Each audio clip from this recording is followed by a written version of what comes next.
Hey, what's up, everyone? Welcome to another episode of Comic Book Weekly. Guys, you're watching us over on the Comic Book Weekly YouTube channel, and you're also watching us on Comic Book Corner 2.0. Tonight, it's just going to be myself, Mike Spider Slayer from Comic Book Corner 2.0, and it's going to be Kat Comic Uno. Hey, guys, what is up? Right. It's going to be an exciting show for sure. Yeah, we'll definitely always have something to talk about. That's, before we actually went live, Pat and I were discussing, we could actually talk forever because that's just the way we are. And then we're like, okay, we should go live now. We're like, we will be talking for another hour if we don't go live. And we're having some good conversations about, comic book collecting and stuff. So maybe we'll get into that stuff because there's not that much news this week, which actually transitions us into our news pieces here.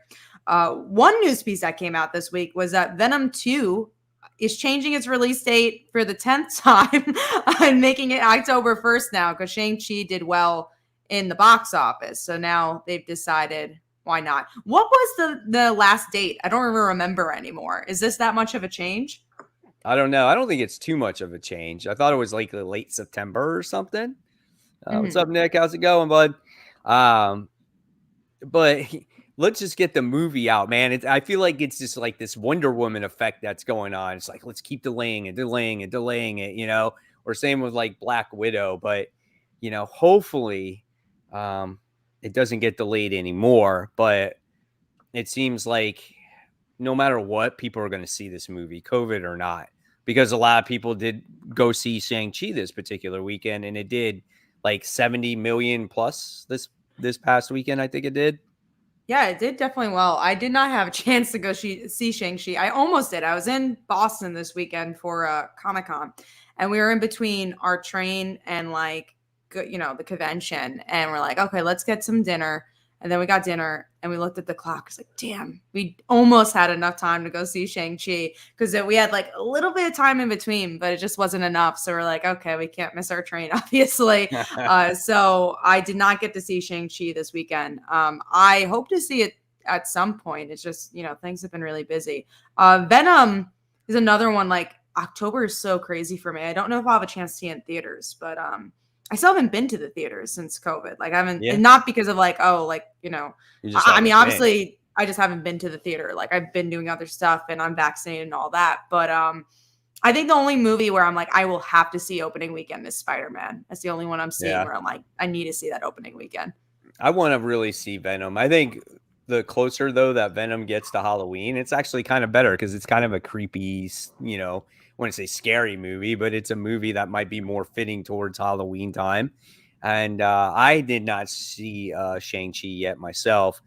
I saw Black Widow in the theaters. We almost got to see it, same thing this past weekend, but we just never really got around. There wasn't like a convenient showing. You know what I'm saying? It was like 6:00, and that's not like convenient for me. And, and then we wound up doing some other chores and stuff like that. So yeah, whatever. So. But yeah, that's what happens with the movies. It's a little tough to go see them, especially because now I feel like the way they're releasing everything is hard to even keep up like what movies are coming out. Like I was like, oh yeah, Shang-Chi's coming out this weekend. Like back in the day, it could be like, oh yeah, I can't wait to Shang-Chi. It's a couple of weeks away. Now it's just like, I don't know, time is still not correct. Nothing, everything's just kind of flying by. There was also that Free Guy movie that Ryan Reynolds. Oh yeah, I want to see that. It actually looks good. Yeah. We got some good stuff from it. We got some, just want to say hi to the viewers out there. We got Kit Kat Sneak Attack is on, Tevia is on, John Stout's on, Mike Manhattan's on, Jimmy G Comic Guy is on, Tizzy the Great is on. So, and they're making some comments too about Shang-Chi, and then, except Venom isn't a horror movie, but I already pointed that out and stuff like that. But we just want to welcome you guys to the show. Hopefully you enjoy the show today. Yeah, thank you guys. And thank you for sharing all your movie thoughts as well. So next up, the other media news from this week was kind of silently announced. I think it was like on Instagram, the creators announced it, and it's these newsletter stuff, but Nocterra is becoming a TV show, which is quick for sure. think that's gonna be cool. That's gonna be interesting because I it's think so this was like world inevitable, building. though, something like Hmm. this for sure. A lot of people, I think, were specking on this book early on, especially being that Scott Snyder was the writer of it. And then also, like, I felt like a lot of people were thinking that Undiscovered Country was going to be that big book, and it kind of didn't happen. And now you got this, and this is more realistic. So I know a lot of people are going to be all over that #1 issue, and people showing off their multiple variants. And I have every issue so far, so I'm good there at least. But overall, regardless of what happens with the TV show, it's just a good comic book. Yeah, especially because it is very character driven. I hope they actually build into the characters even more in a TV show, but it's just so interestingly the visuals of it. The visuals are Hmm. really interesting. Another Absolutely. thing, I guess, for specking, if this is gonna be a big spec book, that Kickstarter book is gonna go for That's what I so was gonna much. say. Yeah, Yeah, absolutely. It will go for a lot. That will be the most valuable one, I think, out of all of them, yeah, so because because there it's was so only so limited. many. Yeah. So that's kinda cool. I'm I do excited have about it. that. Yeah, oh, for sure. The Kickstarter book is so cool too, 'cause it's not really the comic. It's like, it's the script and then, like, the art, which is really cool. Oh, yeah, So absolutely. Nick said, "Glad I got those cover price Scott Snyder signed, Nocterra #1s from Midtime a couple of months ago." Yep. Yep. I he I signs think a that's lot of stuff.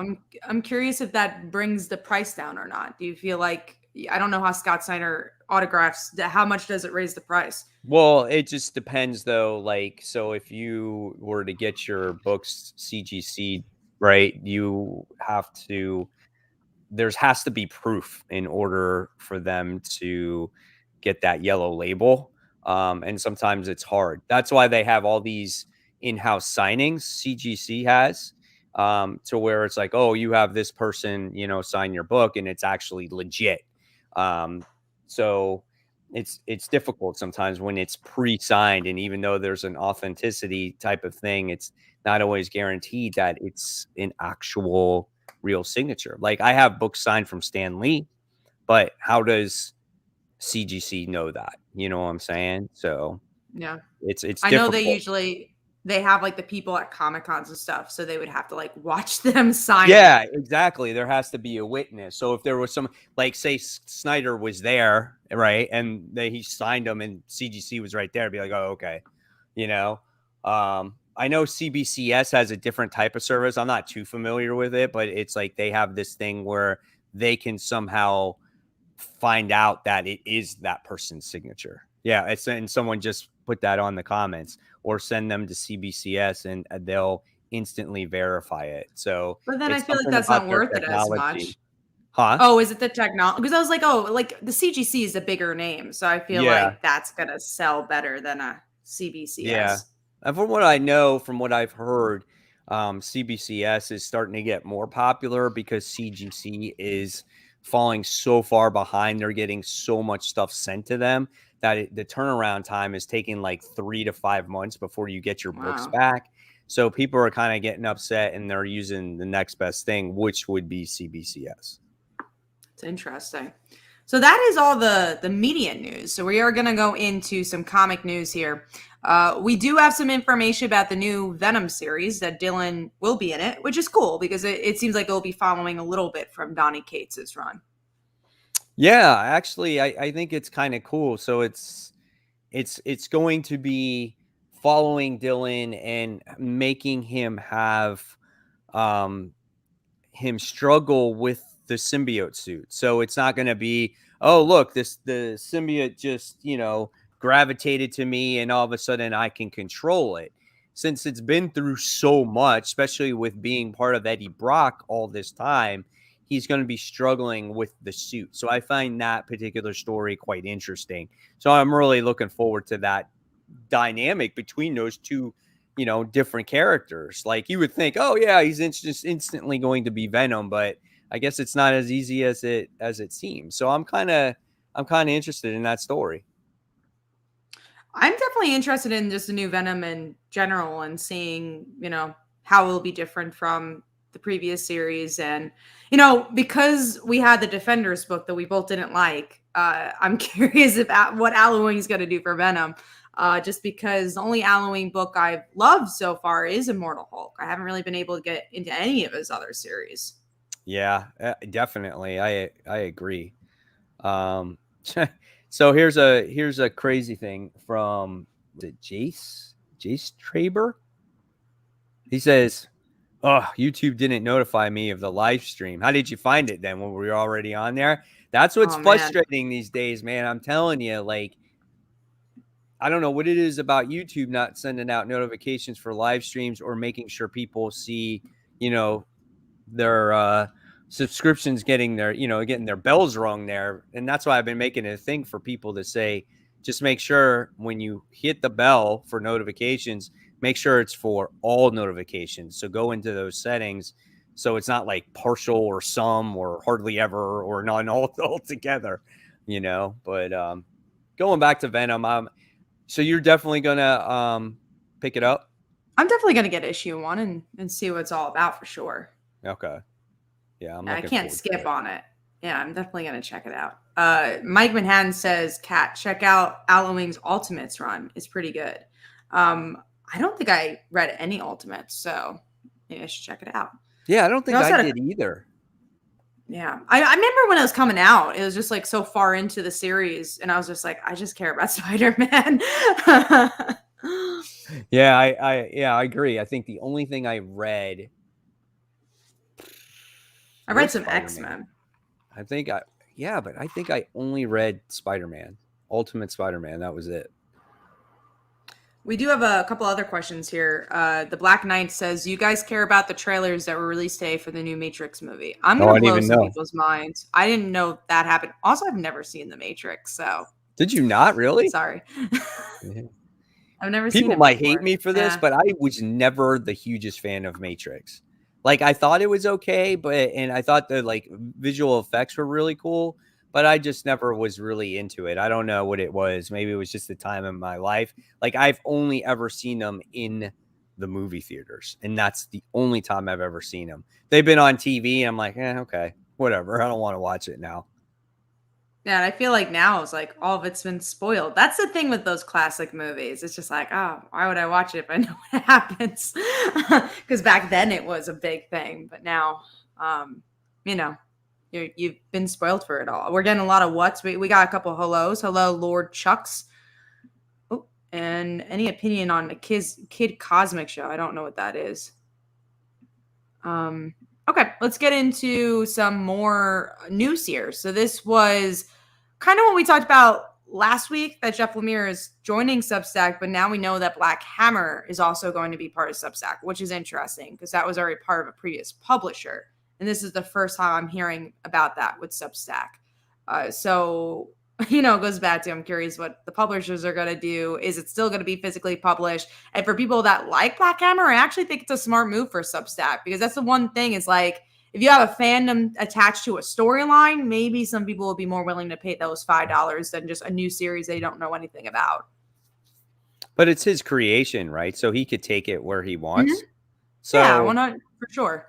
So, and then maybe he'll release it physically again through Dark Horse after it's been done through Substack, because he's done so much with Black Hammer in general. The universe is ginormous, so I guess he'll just start a new story arc or new characters in the Black Hammer universe and just take it from there.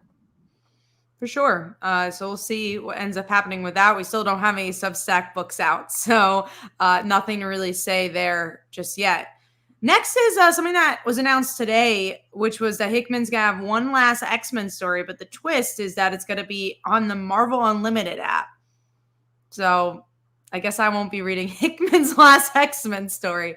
I haven't had the app in a long time. I don't know why they're doing it. I don't get that at all. Are they even making money off of that then? Or are they just rushing him out? I feel like that's why they don't even want to print it, maybe. So he's going to do Inferno and then do this one random story in Unlimited? Supposedly, that's what the article sounds like it's saying. Maybe it'll come out in print later on, maybe. Yeah, maybe they'll do. I'm sure it will at some point, but I think it's just probably a random story that he did a while ago, and they just had it left over. And they're like, okay, we'll post it here, I guess. So weird. We got a question. Figure drawing goes. Substack is basically like Patreon. That's Mhm. yeah, absolutely it is. Yeah. It's the same method. So it's like Patreon, except you have to pay a lot more because a lot of times with these Patreons, they're a lot cheaper to get just the general thing. So like I'm a part of very few Patreons, but mostly like YouTube things. So like I like the Try Guys a lot. So I pay like $2 a month to get some Try Guy videos like a little bit beforehand and like some exclusive content.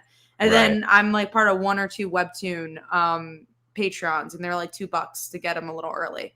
I'm like, okay, I can spend $2, but I can't spend $7 a month. So, but it is like Patreon for sure. Tevia asks, how's that going to work? Because I thought Marvel Unlimited failed. Marvel Unlimited is not a failure. No, they're doing well Yeah. for themselves. I mean, you pay that fee and you get anything possible. New comics, and you can get old comics, right? I mean, and the new comics come out, what is it, 3 months now later? I think it's 3 months, yeah, Yeah, or I at think least it's that's 3 what it's months. been. And then you get anything that's ever been published in a library. So anything that you've ever wanted to read. And it's basically a flat fee. I would say like $60 a year or something like that. 60 a It's year. And again, at least it was 60 a year. yeah, I don't know what it is now. That's what I had it for a little while. And honestly, if that is the only way you can read your Marvel comics, I feel that that is worth it. Well, especially when people, again, it goes back to like the torrenting of comics and stuff like that, where people are like, oh, well, which is definitely granted, like, oh, I can't afford my comics, which again, like, 100% understand that. We live in hard times, but there are ways to make it more, helpful to your budget. And that's one of them. And Comixology has a similar program where you get it just a couple months later, which if you want to read your comics, I think it's totally worth it. And you're still, I think you are really giving your money more towards Marvel. I don't know if the creator really sees that money, Right. but at least you're giving your money to something, and I'm hopefully they compensate their creators in some way with that. But yeah, I had Marvel Unlimited for a really long time because Spider Girl back in the day Mm-hmm. when it had those last bit of comics, you could only read it on Marvel Unlimited. Yeah. So they had like exclusive comics towards it. So I would read it then. But also like back in high school when I was like really, really getting into comics and like looking at like Jessica Jones and Young Avengers, that's the place where I read them all. Like it was if you are just getting into comics, I think it's a perfect investment to have. If Yeah. you've already been reading comics for a long time, maybe you don't need it, but I think it's really great a way to look into the library. I mean, I agree. I mean, think about it. Obviously I spend more than the average person at a comic book store per week. But if you spend $50 to $60 one week at a comic book shop, which is not a hard thing to do these days, right? Look at a subscription to Marvel Unlimited and you'll make your money back very quickly for the entire year. Because again, not only will you read the modern comics, but you also get to read all that history, and there's a lot of history. And if there's ever a series that you would want to read, it's perfect for it, right? As much as I love digging through the old comic books, you don't have to go and dig through those comic books. And if you want to read it right now, you can read it right now. All 130 issues of random Marvel series, right? Or if you wanted to read that Weapon X series or Wolverine or X-Men, it's all there for you to read. And that's what is good about it. For sure. I'm seeing a lot of interesting comments about Substack versus Kickstarter. And of course, I love talking about Kickstarter, which will plug my Kickstarter later. But, I think that as a comic creator, at least right now, the most lucrative you're going to get is Kickstarter. I think for the audience members, it's really special because you're getting to connect to the creator and really be part of making this comic. And then also for the comic book creator, if you know how to budget correctly and know how to do Kickstarter, it could be a very lucrative way to make comic books. So I'm all on the Kickstarter bandwagon. And also, you don't have to like buy in. It's like pre-ordering a series and you're like forced to like read a series, because with Substack you kind of would be, because you're paying that monthly fee. With Kickstarter, it's a one and done. You know, you just, if you don't like it, you don't have to back up the next Kickstarter, you know? So I personally like the Kickstarter model a little bit more, but that's my opinion. I have a lot of comments here. So one, I'm going to go backwards. James Phelps says, anybody getting the new Oz Kickstarter? I am. David actually was my Newsarama editor for like 3 to 4 years. I had him on my channel actually. So he's a very cool dude. So I am getting Oz, or the OZ, I should say. Let's see what else we got here. I don't like digital either. That's another reason I prefer Kickstarter. You get physical books. Good point as well. I didn't even think about that aspect of it. And then Jay says, do you guys carry a special insurance policy for your comic collections? I didn't even know there was an insurance policy you can get. You could claim it in your homeowner's insurance if something was to happen. So like last year, there was this huge fire outside of my house. I act like it was outside of my house. It wasn't outside of my house. It was like down the couple blocks, right? And it was this big explosion, this gas explosion that happened and was coming through the ground. And everyone like basically almost had to evacuate their homes because they didn't know how bad it was. So what was the first thing I did? I took pictures of all my boxes of comic books, and I took the key issues that I had, and I have one little binder that I had, the ones that were most expensive. So in case the house got blown up and burnt down, and I at least would have those books that, God forbid, if we needed money, I could sell them. You know what I'm saying?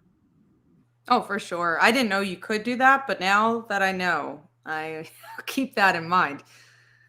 All right, let's go into our main topic now, which is Comixology website closing down for a new Amazon storefront. So yes, we made it a little dramatic in our title. Comixology is not ending. It's just going to look very, very different. It's not going to look like, it's not going to be its own thing anymore. It's going to be very much integrated. Amazon. Yeah, it's going to be Amazon. It's going to be like Kindle. So if you have a Kindle and you've ever read digital books from Kindle, that's how it's going to look. So it's going to be like, you have to look up, it's going to be a lot harder to find comics, is I guess the way I should say it. Because usually with Comixology, you have like all the Wednesday releases and everything's kind of there. I think it's going to be more of a hunt because it's now on the Amazon storefront, which is interesting. They're like integrated. I clicked on it like when I was reading the article, and it takes you right to Amazon page. It's like Amazon, and it's got all the comics on there like it would be when it was Comixology, you know?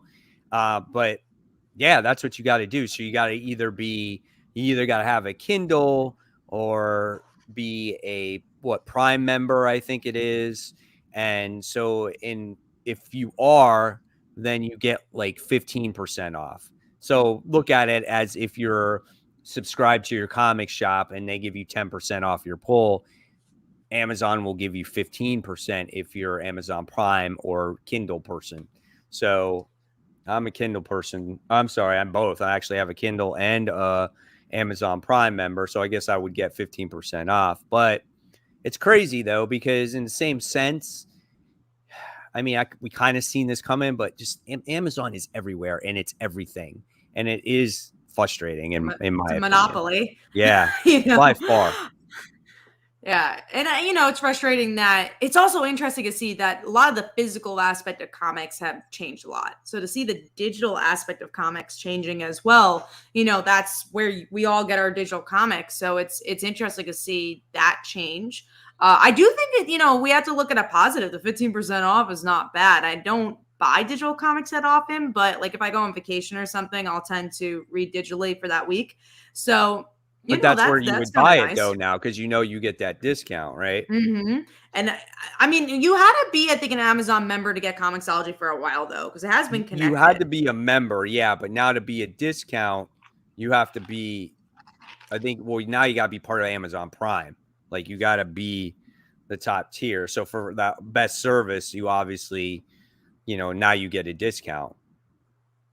Hey, discounts are definitely good, but again, you go back to like Amazon Prime is the reason why Amazon's done so well is because of the discounts, because it comes to you so quickly. And then it's like, is it good that we're giving all this power to such a big company when, you know, Comixology used to be a mom and pa and all these other places, mom and pas that we can't support now. And that goes into, you know, the comic book stores as well. If more people buy on Comixology because they're getting it cheaper, will they go into the comic book store? And like, what does that mean for comic book stores? So there's always, Right. you know, reactions and a domino effect for everything. So I don't know if this is going to be a huge effect, but you know, it's just another ripple in this big comic book industry. Then the next 5 years is going to look really different than the way it looks now. Yeah, For Scott said sure. the article I read said they were upgrading the interface, which is correct. They are um, updating the interface, so I guess you can read the comics better. Uh, yeah, I mean, what can you say? I mean, it's just another one of those things. Amazon can do whatever they want with it at this point now.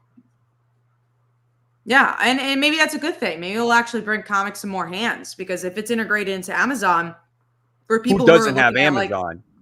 exactly. And who doesn't search your Amazon store to be like, oh my God, let me see like what book I want to read. And then they don't even realize they're reading a graphic novel and they do. And then they really like it. And they're like, oh, I really want to read more Saga. When's that next chapter coming out? And they said, oh, I got to get single issues now. Cool. And they start reading monthly. And that's like how you get into comic books. So again, maybe it's a good thing, at least for the, you know, a different crowd to read comic books, which is what Mm-hmm. we're all looking for. Yeah, absolutely. But there won't be.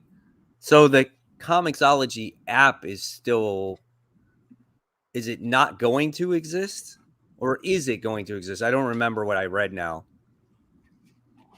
I don't remember either. Let me look at the link for a second and see if I could see if there's any announcement to the app. So let's see. The Yeah, news article though quickly was search. from Newsarama, right? It was from the Beat, Oh, which is okay. a reliable source. It's going to be a different app. So they said they're making a better app. Oh, So we'll see how a, that a looks. better app. Better app. That we'll see what that actually means. Yeah. All right. Well, I mean, again, as long as there's a place to read your comic books and you pay for them, I guess it's not a bad thing because we want people to pay for the books so books don't go away. Exactly. We need our books. But that is all the news for this week. So before we jump into the comic books, and we might do a little Q&A after, depending how much time we take for comics. It was kind of a smaller week for us. So if you guys have questions, save them up for the end of the show so we could answer those. But I do have a Kickstarter going on right now, guys. If you want to check it out, I'm going to screen share for 1 second. And not to my dashboard, but it's going to go to my dashboard. That's what a Kickstarter dashboard looks like if you wanted to see. But yeah, Buy Visibility is out on Kickstarter right now, and we're kicking ass. It's doing really, really well. We're up to 646 backers in about a week. Over $15,000, and obviously the book is actually one thing I can show you guys. I'm going to keep this up, but I actually got the book. So after I take this away, I can show you guys the physical book because I actually got it from the printer already. So that's really cool. But it's a bisexual anthology, but there's all different ranges of stories, and there's like fantasy stories, romance. Yes, it's about bisexuality, but I think there's any stories you can really enjoy here if you enjoy the short story format. I'm going to step away for a second so I can show you guys the book. I know exactly where it is. So I'm going to be 1 second. Hold on. All right. As Mike entertains you. Yeah, let's know, guys. Let's get some entertainment going in here now. So yeah, guys, thank you so much for watching. We actually we're going to do a topic after Kat shows her book about our comic collections, about what we're going to do with them. So she's back. So I am back. she's So coming. what's really cool is that the book is here. So I was going to do like a whole entire pictures for next week on social media. This is what the book looks like. It's here. It's kind of inside. Oh, nice. Inside of the book here is part of my story. That's some of the artwork. So it's really nice quality. All different stories here. Looks good. All different styles of art. Really, really happy with how it came out. Brant did design for the outside. We Nice. also have trading cards. This is one of the hollow trading cards we Oh, have. sweet. Yeah, this is really awesome. So yeah, hopefully you guys could go check it out. It's here. It's real. You guys will be getting it right after the Kickstarter is over. It's literally here. So, because I think that's a big worry for people with Kickstarters. Like, oh, I don't know if I'll get it. I'll get it like 2 years from now. It's like, no, guys, you'll get the You'll get it. Kickstarter books right after you're done. It's all here. But yeah, thank you guys for, hopefully you guys can go check it out. I'll send the link one more time, but we will definitely would love to talk about some comic collecting, and we have, which is really cool. But we'll start with our comics for this week and get through those. All right. So let's kick it off with what are we at? The big books. I forgot because we don't do under the radar anymore, right? We're just flying into the big books. Yeah. Now my computer's acting up. So hold on. Okay. All right. So big books. We'll do a couple books. Then I'm going to talk about some comic collecting. We'll do that. All right. Let's talk about Batman Fear State Alpha issue 1. I didn't like this book just because I thought this book was an actual like recap of everything that you already read. So this is really geared more towards new readers. It didn't really do anything for the story. The only thing you got to see was like this dark or evil version of Poison Ivy. And she's like separated from herself. She's like missing a piece from herself. And it's all leads up to basically Future State, because this is the point where it was like, Batman's gone missing. Where's Batman? And then you get to see Chase, like, right? That's his name, Chase. Oh God, you know better than I do. I just think about them all as like, oh, that guy he is now. He goes and gets that bat suit, and he's like, oh, I'm gonna be the next Batman because Bruce is dead. So we basically get up to the point of where Future State's at this point. So I don't know. I didn't like this book very much, and I'm only going to be reading whatever DC books that I currently read. And of course it covers Fear State, so that's what I'll read, but I'm not going out of my way to read any of these. Yeah, no, I will just pick up the books I already have. Like Nightwing, I'll be getting that. So I'll definitely be getting that. But yeah, going back to the actual story, I agree. I just feel like because James is leaving, you could kind of feel that he was leaving with this. Like, all right, let's just get this wrapped up. And the only parts I really enjoyed, like I do think the issue picked up a little with like the Poison Ivy stuff. And once you got like with the Bat family, but the whole beginning was so boring with the villains. I just couldn't care less. It's like the whole recap, like Scarecrow talking with Saint. It's like, oh, I want my deal. Make me get credit for that. I don't care. Really don't. So it's like, it's so boring. And Nick said Fear State was like in issue 0. That's why it's called Alpha, right? Because it's kicking off the event. So I don't know. Either way, an issue 0 should excite you. You know? Yeah. Even the artwork wasn't as strong as the book usually is. I just feel like we've been going on so long with Magistrate, Future State, all those things. I want something different. And I don't know. We'll see what happens. Hopefully, it picks up. We can only hope. Again, I'll be getting Batman. That's about it. I'll get Batman. I'll get my Nightwing. I'll get my Robins. But I haven't been excited for this event. And looking back, I don't think this book has been as good since the Joker War. I feel like that's when the book was at its best, and then everything fizzled, and it just hasn't been as strong. We do have a couple of comments here, so I'm going to read them. Some about the Kickstarter book, so thank you guys. OMG, it's pretty. Thank you very much. I love the color. Thank you. Jay says, sweet, how exciting for you, Kat. I need to get over and go to the Kickstarter and sign up. I agree. Very much agree with that. Figure drawing, Kat, that's awesome. Thank you so much. And then how many pages is it? It's 44 pages, so definitely a good chunk here. And then we had another question, I think, from Tizzy about Under the Radar. Before I go to that, James did ask, do you autograph the issues? Every single issue is autographed by me and should be autographed by Phil, who's the assistant editor as well. And then Tizzy asks, why no Under the Radar anymore? Mike, you want to start with that one? Yeah, we don't do Under the Radar anymore just because obviously we're trying to shorten the show just a little bit, not because we don't love talking about comics, but just for the podcast portion of this show, we don't want it to be as long. And as it gets later, we notice that viewers like tend to dip out. So we try to keep the show a little bit shorter and maybe to talk about other things as well. And then we don't want to be repetitive as well, where we talk about the same books over and over again. So like Under the Radar could be, say Batman Fear State Alpha, where it's like, oh, no one's talking about it, everyone hate it. And then 10 minutes later, it's like my number 4. So we kind of want to avoid being repetitive about certain things. Yeah, we had Under the Radar when Michael was on the show, and that was the reason why we did it. It was his section. We wanted him to have a section. And then I would also say before COVID, our pull lists were a lot longer, like they were a lot bigger. So there was more options for an Under the Radar.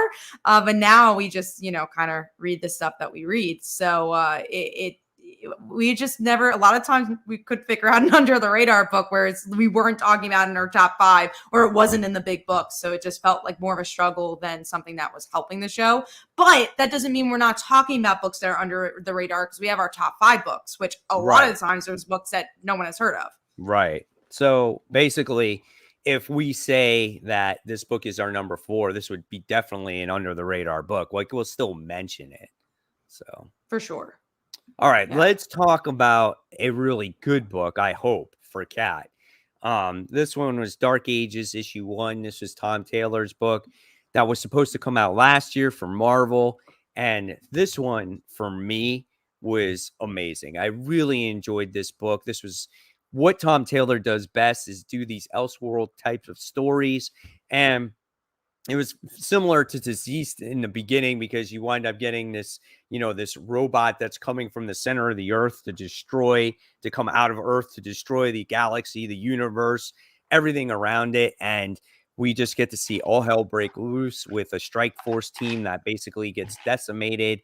Doctor Strange casts this spell to defeat this creature. And then lo and behold, we wind up getting the Age of Darkness because of this spell, because he did not have time to reverse it because he died, right? So the introductory issue to this, before we even get to the Dark Ages, was absolutely amazing. I loved it. I love the family dynamic between Peter, May, and Mary Jane. And we got to see that Luke Cage is in this book. Jessica Jones was in this book. And it was just a lot of fun. I really enjoyed this book a lot. I don't want to say I was pleasantly surprised, because like you said, it's Tom Taylor. So why would I be pleasantly surprised? He always comes out with really good books, but this seemed like something like, do we need an Elseworld book? Do we need an event styled book? And this is exactly how I want an Elseworld book and an event book to be. An event book should be character moments. It should make it also, it should feel big. It should feel like all these characters should be here for a reason, and it felt big. I had the character moments, I had fun moments, but also there was death, there was consequences. And because it's an Elseworld story, there can be death and consequences, and they could stay there. I just thought it was such a brilliantly written book, and I can't wait for more. It was just so freaking good. And also, at least for me and Mike, I'm sure there was just a lot of characters that we particularly like. Like, we love the Spider-Man family, so there's something to like there. Laura shows up, the Runaways show up. But at the same time, that's something that was brilliant about this book, is that it felt like the D-listers were there, and then, the A-listers were there. So it made it feel like a world-shaking event, which was really cool. Yeah, absolutely. It was so cool. Really enjoyed that. There were so many cool moments in there where you're just like, oh man, like Scarlet Witch's death, like right in front of Vision. Ben Grimm dies in front of Sue. Like, there are deaths that you don't see coming, but they're very impactful because they happen to the members that are closest to them, right? And it's like, oh man.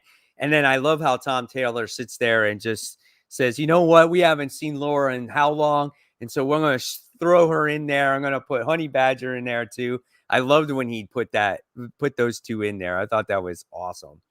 So a lot of people are asking about the Elseworld aspect to it. I mean, we can only assume it's an Elseworld just because of the. Yeah. I'm guessing it's in the world that was part of what was that event called with all the worlds crashing? Was it Secret something? Secret I Wars. don't remember. Was it Secret Wars? Yeah, it Was that was Secret Wars. it was Yeah. actually called Secret They had Wars? I'm all like, these was it? incursions and then it led into the Secret Wars. Yeah, I definitely think this is a Elseworld type of story where yes, you can do whatever it is that you want to do. And those stories are fine. You know, I really enjoy this. Like Marvel Zombies, it's a Elseworld type of tale, you know.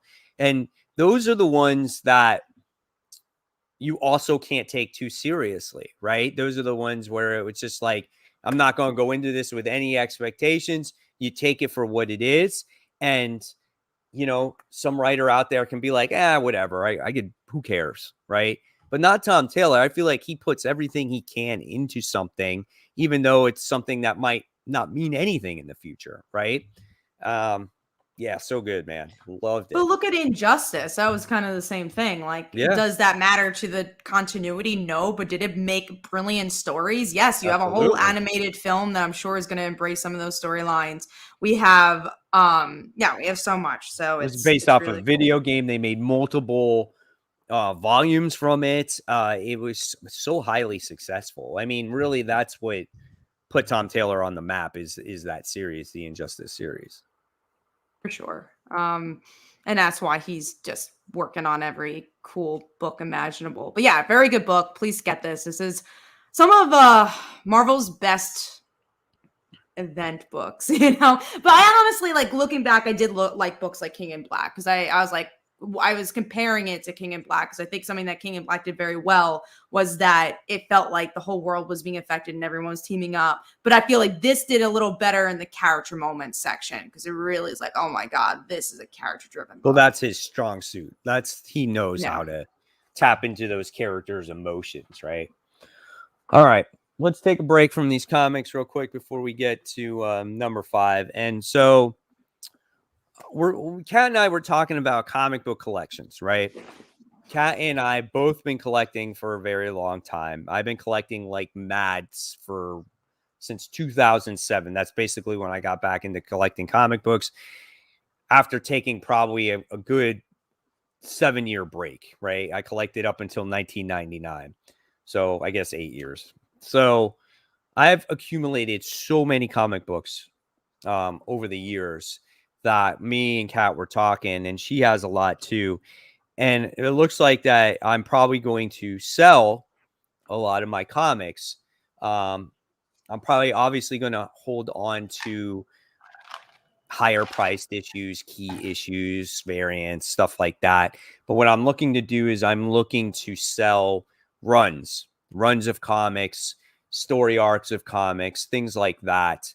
And I want to get some advice from you guys on what do you think might be the best course of me selling my comic books. You know, I don't know if I want to go that eBay route. I was kind of thinking of doing a thing on YouTube where I'm just going to be announcing these runs for sale. And if you're interested, message me, email me, and we can talk and I can sell you these through the mail. Again, just leave me in the comments here, guys, while we're talking. And I'm curious, Kat, what are you thinking about doing with your comics? See, I love the YouTube idea. I think that's such a great way to bring community together and like to make sure the comics are going to a person that really wants it and really likes Right. it. Because a lot of times with the eBay and Amazon stuff, they're just there to sell it again and Right. to make money off of it. So I think with the YouTube thing, you kind of build a community and you're like, oh, this person actually wants the comic because they literally went on a comic book YouTube show to buy it. So they must be, you know, familiar with comics in some way. Honestly, an idea I had, and I think I have too many books of my own to sell to do this, but I always thought it'd be cool when I go to comic conventions to have like a little small, like, you know, a short box where I had a couple of books where it'd be like, buy one of my books, you could like pick 3 of your own choosing or pick 2 of your own choosing from my collection. Like, it's like, oh, you know, it helps sell my book, but then at the same time, it might get people into comics, or like, I see a kid, they can have a comic, you know, just to get any people into comics. Or, you know, I have so many. There's definitely some I would love to give away in a way that is useful for people just to get into comics. I would love to do that there's a way to do it, I'll do it. But also, like, obviously I want to sell some of the books too, make some money off of it. Right. So yeah, I think I've been thinking about it a lot. I still don't know what the answer is either. I think that, hey, maybe me and Mike will collab one day and we could like sell our books on one show and just get something going. Just do like a live stream of Comic Book Weekly of us selling books, just the entire show. Right. That'd be so much fun for sure. No, that's like a good just idea get some actually out. one day. I Tevia said, well, why don't you you need to keep them. I can't keep everything. Like, I'm going to run out of room. That's the thing.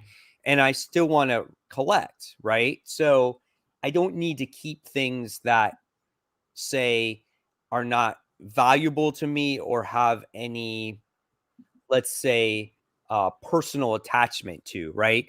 There's going to be some comic books that I'll always keep because they remind me of something or a point in my life or something like that, like your first comic book that you ever read, right? So, but there's runs that I could give a crap about, but however, someone else might enjoy that story. So if I wrapped it all up and said, here's 25 issues of Flash, just throwing a name out there, right? All for yours for like $20. Here you go. Right. So not only am I making some of my money back, but I'm giving it to somebody who wants it. And then I'm making space in my garage. So you know what? So I can buy more stuff. Yeah, that's the point, is like, we're not selling comics, say, oh, we're getting out of the, collecting. By far not. It's just to get books that we particularly like and that we want to be part of the collection. Because we've read books where, especially for me, like I've read a book where I'm like, it's 3 issues in and I didn't quite like it. Those are the books I also would like to sell, where I'm like, I don't even have the full run and I just, there's no value for it to be in my collection, but maybe there's someone who needs those 3 issues somewhere along the line.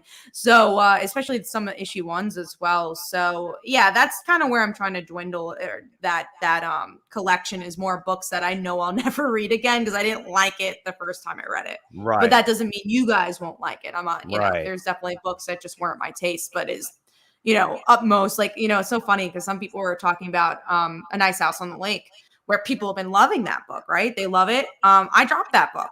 I would never sell issue 1. I will never sell my books of A Nice House on the Lake because it's going to most likely be a TV show. Don't sell any of your James Tynion books. But just the point being is that there is books that I might not like, but be the best seller to other people.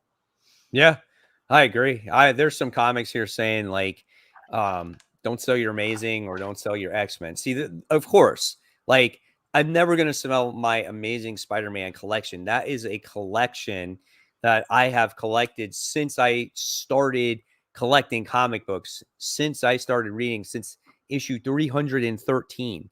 And then I've had to go back, obviously, to collect some of the older issues. But I have been buying Spider-Man monthly ever since then.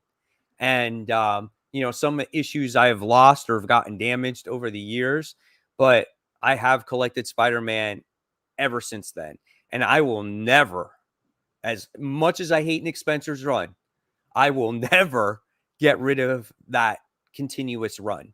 It's an achievement for me to collect that, right? And I can almost say the same thing for Savage Dragon. No one reads Savage Dragon. No one can give a shit about it. But you know what? I have almost every single issue of it, and I'm proud of that achievement of it, So it's all the other stuff that I'm like, oh, let me try this. And I have the first 6 issues and it's just like, and it's just sitting there. Or I have a random 5 issues of something. And again, maybe somebody might have that. Or again, I think from the New 52 run, I did sell the Flash run. Or I gave it to one of my friend's kids because he was a huge Flash fan. And I gave him the entire run. I have an omnibus of it. So I'm not worried about it. I can read it whenever I want. But I was just happy that that I could give it to somebody that would really enjoy it, Yeah, and that's definitely the point. And I think that's, if I do, because I don't think I've ever really sold any of my comics. Like I've have everything that I've ever had. Tissy just asked that, do you guys still have New 52 run? Yeah, I have literally every book I've ever bought is in my long boxes. So again, that's why I'm in this predicament where I'm like, okay, maybe you could kind of dwindle this down. Because me and Mike were talking about like, oh, I don't really want to put in a storage unit. because it's just like then it doesn't feel worth it. You know, it doesn't feel like Yeah. I can't go back and read those. So yeah, I definitely like to dwindle it down in some way. So if you guys like auctions, maybe one of these days, me and Yeah. Mike will figure it out. Yeah, you guys put on, maybe I should do something on my Facebook page. That's a good idea. Mhm. I don't know. We'll come up with something. I do like the show idea. I really do like that idea where we could go That'd out be there and cool. just, I'm not saying do auctions, but maybe we can just show off, books that we're actually selling. Like I got the whole run of like my Alex Ross variant covers right here. Would I sell that? I don't know. I don't think so. But I'm just making again another example. But yeah, so that's what happens, man. You collect comics, you love those physical books, but you run out of space. You can't keep everything, but you do want to keep those books that are worth something. So I have a special box for those ones. I have everything in alphabetical order, so it's just like everything's mixed into everything else. So I gotta start doing that. Oh, What's happening with yeah. Comixology? You go back a couple of minutes ago, Mark, and you'll find out what happened with Comixology. My comic books, I was telling you before the show, during tennis summer camp, I did not have a chance to put away my weekly books, and it quickly piled up in those 12 weeks. I did not put away a single book. I had books over there in my bedroom, just all over the place. In the past couple of weeks, I've been putting my books away slowly. The only thing I have left is like my dollar bin books, and I have my DC comics, and maybe some like classic issues that I got put away, and I'll be caught up. I cannot wait, man. It has been such a chore separating these books, but it's good when it's done. I mean, I got all my independents. I got some strong independent runs right now, like Nocterra, Stray Dogs, like Geiger's another popular one right now for a lot. And it's just, it's coming together nicely. So I'm excited to have it organized again. I wish I knew how that felt. I'm getting there though. I'm definitely getting there. Let's see what other comments are here. I've donated a lot of my post 2000 books, and then that went up.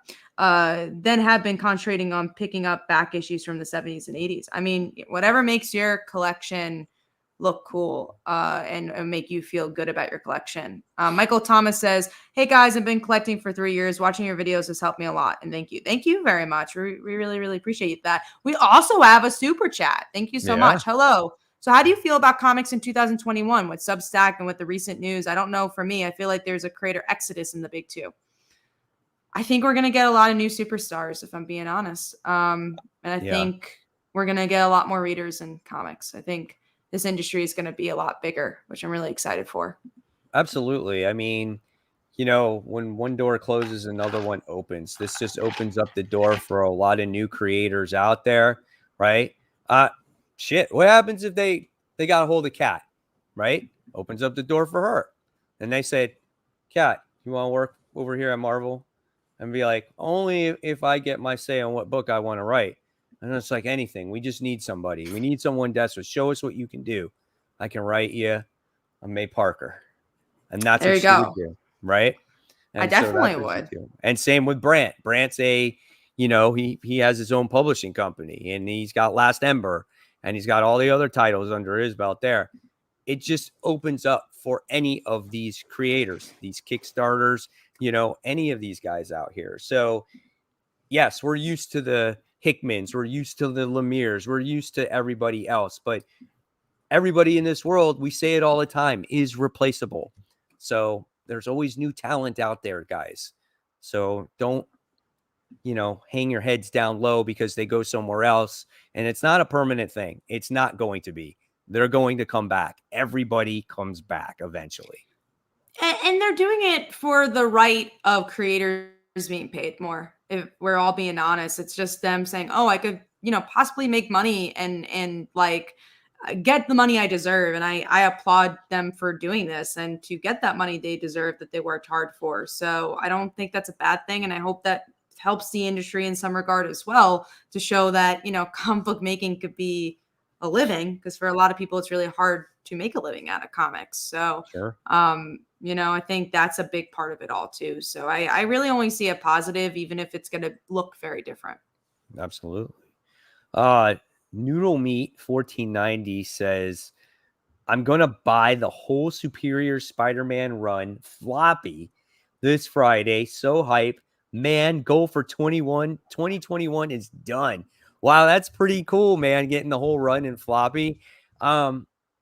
Listen, Superior Spider-Man is interesting in its own way. It's different. Dan Slott did something with the character that no one expected. And it has its ups and it has its downs. But looking back on it, you know, if I reread it again, I probably would enjoy it the second time around. At first, I was like very bitter because my Peter Parker was gone. But as time went along, I actually learned to enjoy that series. I think it definitely, you know, what I liked is that it did something different and it got people, a lot of people got into comics because of Superior Spider-Man, for sure. Because it made news and we're like, oh, I got to see what this Dr. Octopus thing was about. And honestly gave some really good stories with the ending of Dan Slott's run, I thought was really good. So, yeah, I thought it was interesting. Not all of it was my favorite part, but I think it was a necessary thing because, you know, comics can get a little stale after seeing the same thing over and over again. You do need to see some different stuff going on. Why is it hard to get money in the comic book industry?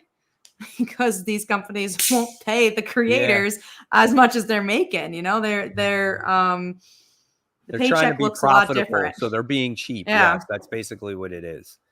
For sure. That's the big point. Kat, you had a question. It says, will the physical copy of Buy Visibility be shipped via USPS? Yes, it will be. So it will be in the Gemini mailers that we all know and love through USPS. All right. So thank you for that.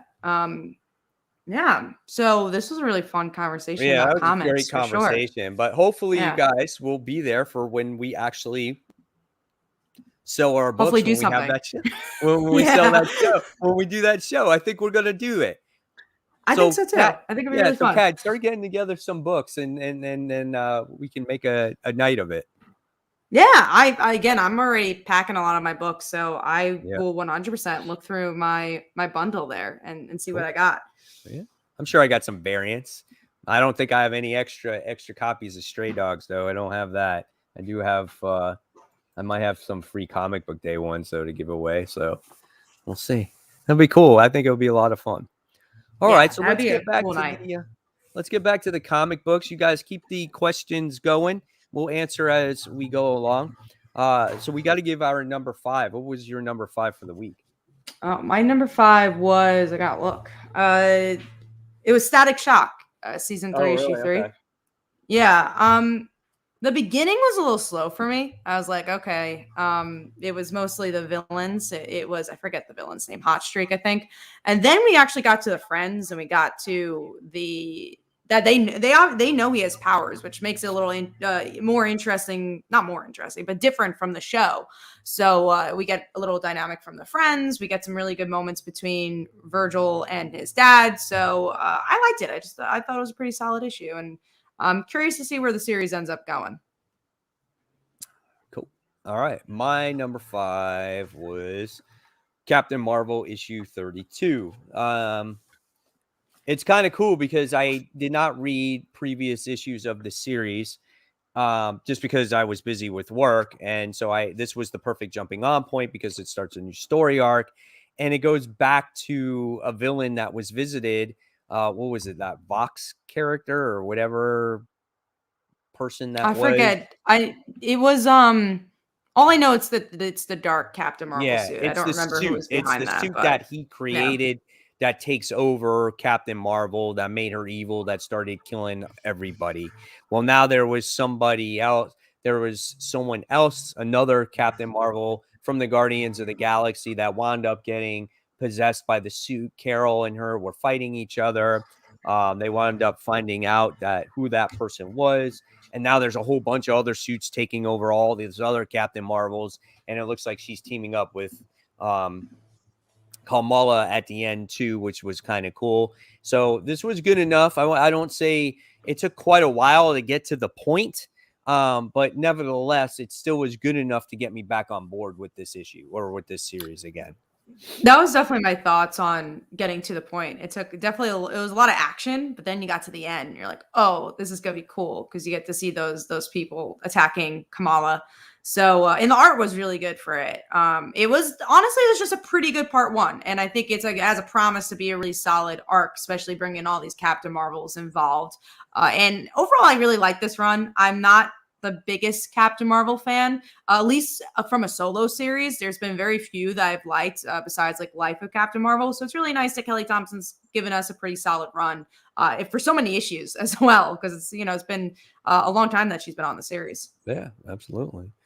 So we got a question from Steve. He says, "What are your thoughts on CGC versus CBCS?"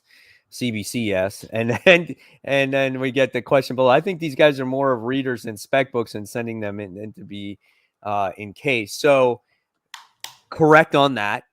Not that I don't want some of my comics to get graded. I do actually have a selection of books to do it. However, it is pricey. It does take time, and I still haven't done any yet. I've only a couple that I have is right here that I've actually bought at my store for a very reasonable price. I bought this book for $40. It's a $300 book, at least graded. Wow. And I got this book for like $20.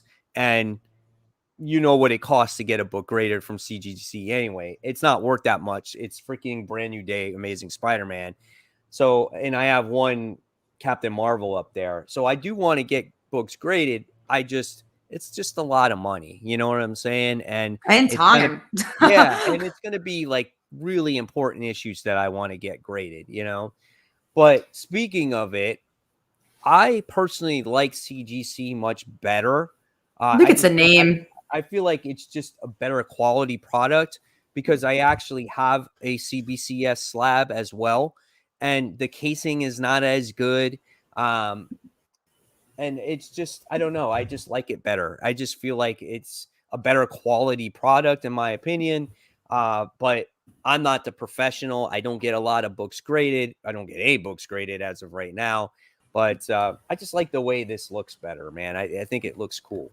So yeah, I have a few CGC, but mostly like what I bought at conventions. Like I bought it myself. Like I didn't go to CGC and get it done. But if I was gonna get some CGC, like I'd get like Edge of Spider-Verse issue 2, just because that's Spider-Gwen's first appearance and something that means something to me.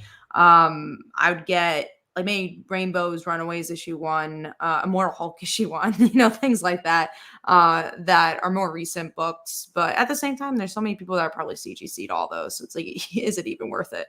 But we'll see. yeah. We'll see. I mean, comes. I have the first appearance of Miles Morales. I have that Same, book. I have that. So we know how much that book is. I want to get that graded.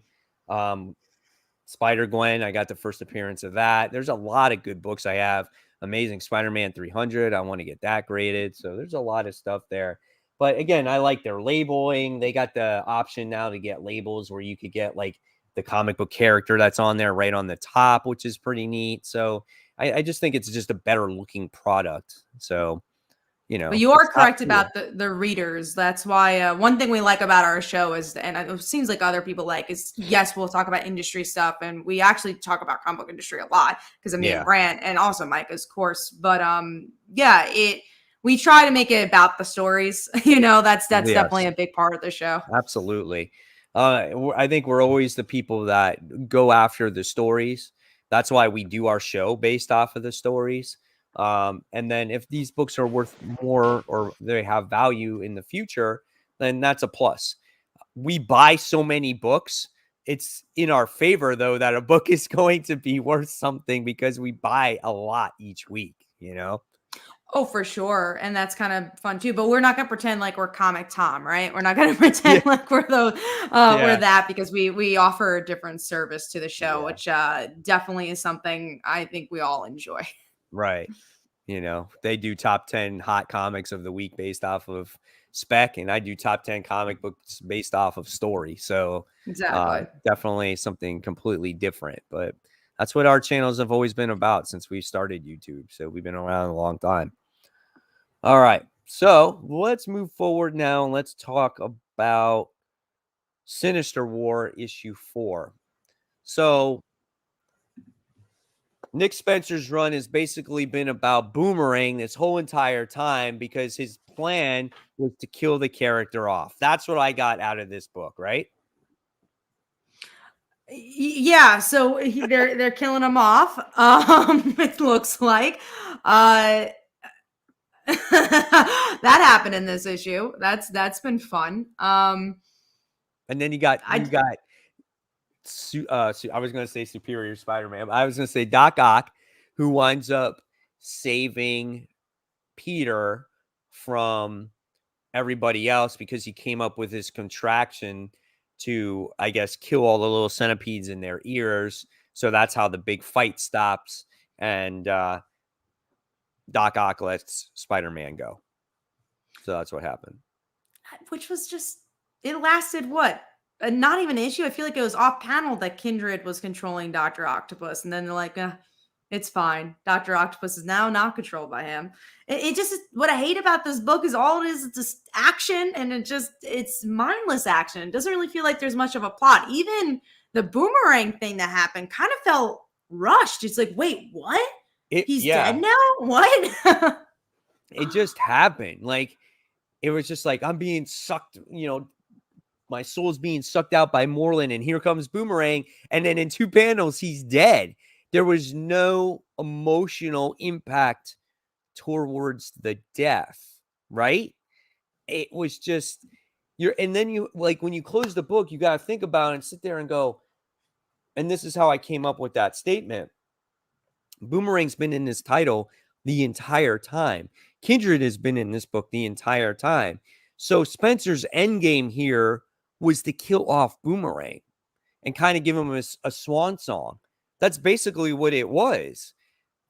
I don't know why, but he should have gave him a more emotional death instead of just throwing himself in there and then being, he's dead, you killed him. And it's like, okay. Because it's interesting because you think back at Dan Slott's ending, right, of his run, which was to kill off Flash. And it was so emotional, and we all cried. It was such a good freaking story. And then you have something like this, which literally is doing the same thing, supporting character that used to be a villain. And this one's just again, it kind of felt off panel the way they killed him off. So didn't like this issue. I saw a preview of the next issue. I'm a little concerned. I'm not. I didn't see any preview. I'm not going to say anything. You got to think, because it's Spider-Man in the next one, right? That it's taking place.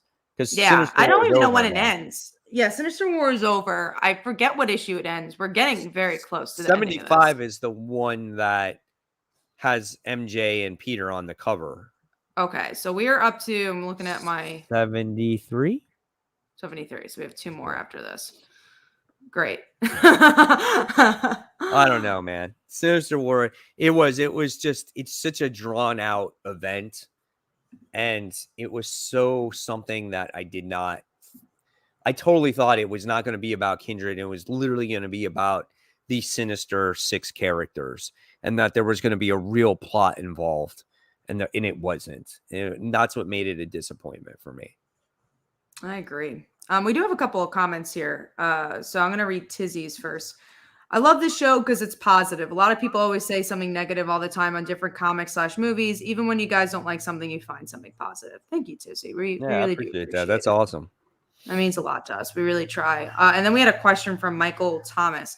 I have the whole run of The Preacher. It's 67 comics. Do you think it's something that I should hang on to? The first 3 comics are graded. Of the first 3 comics or graded. So I will say that, grade it if you can. That's something you should do. But the show has already been out. So I feel like, it's at its highest price already. Right. So if you don't want, it's not going to get any higher. Yeah. So I think you should give it away if you want to. I would look and see how much it's worth, right? See how much that first issue is worth. And if it's not worth that much and you're willing to part with it, then you might get some decent money. If if you sit there and you grade that, if you have those first couple issues graded, and then or you don't have any of it graded, but you want to sell the entire run and you have issue 1, you might get some good money. It just depends what you want to do with it. It's tough. It is a hard decision, but I don't think Don't it's want to going to be let worth go. that much more money. No, you kind of left the train once the show, because the show is always going to be like The Walking Dead, right? That's never going to be more than it was when the show was popular. Right. I mean, Walking Dead will always have its own tier because it just hit this monumental height. And so it took the Also had world less by issues. Yeah, it took the world by storm, and it has so many different characters and a huge world. So it has its key issues in itself. And I don't know if Preacher hits that same level. I could be wrong, I think issue 1 you could get a lot of money for. Right. All right, let's go forward now. Let's talk about we're not going to talk about it. Red Sonja, I'll just touch on it real quick because Brant was going to talk about it. I thought it was an okay issue. I don't think it was the best issue. It was just Red Sonja basically picking up rescuing this kid, and this kid thought that Red Sonja was its mother. So I thought that was kind of cool. And this kid has its own powers. So it was an interesting book. I might give the second issue a try to see where it goes from there. So let's go on to number 4. What was your number 4, Kat? I actually wanted to answer this question from Tevia, and then I'll go. How would you end Peter and MJ story? I actually kind of want to answer the last part and have Miles Morales take over the Spider-Man book. That would have been smarter than Ben Reilly. They made Miles Morales take over. I that's agree with the reason you. I wanted to answer that, because I'm like, man, that would have been a much better story.